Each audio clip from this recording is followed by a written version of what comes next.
In the field of history and political science, a revolution is a radical change in the established order, usually the established government and social institution. Typically, revolution take the form of organized movement and aim at effecting change, economic change, technological change, political change, or social change. The people who start revolution have determined the institution currently in place in society have failed or no longer serve their intended purpose, because the objective of revolution is to upturn established order. The characteristics that define them reflect the circumstances of their birth. Revolutions are born when the social climate in a country changes and the political system does not react in kind. People become discouraged by existing conditions which alter their values and beliefs. Over the course of history, philosophers have held different views as to whether revolution is a natural occurrence in changing society or whether it indicates social decay. A Greek philosopher, Aristotle, linked revolution to a number of causes and conditions, but largely to the desire and equality and honor. Plato linked revolution to social decay. He believed that revolution occurred when institutions such as Church of the State fail to instill in society a system of values and a code of ethics that prevent upheaval.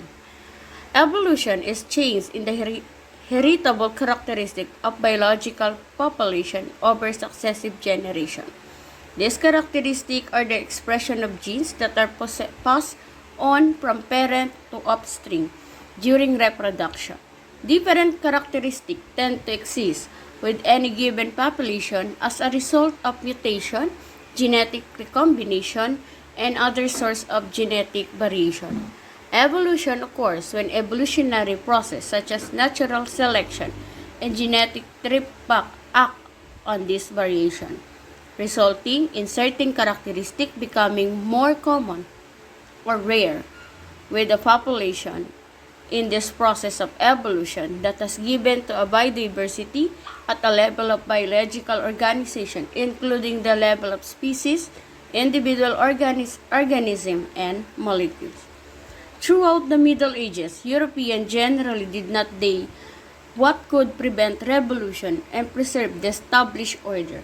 The Church maintained authority in medieval times, and it aimed to preserve stability in society at all costs. Sometimes during the Renaissance, however, the concept of revolution began to change. People began to believe change was necessary for society to progress.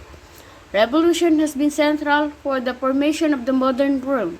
The world itself refers to radical, transformative change and has many generic uses describing phenomena from the Industrial Revolution to the Sexual Revolution.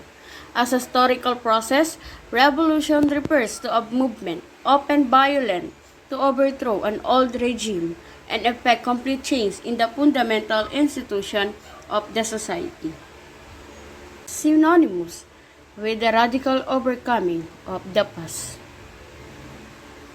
Evolutionary biologists have continued to study various aspects of evolution by forming and testing hypotheses as well as conducting theories based on evidence from the field of laboratory and on data gathered by the methods of mathematical and theoretical biology.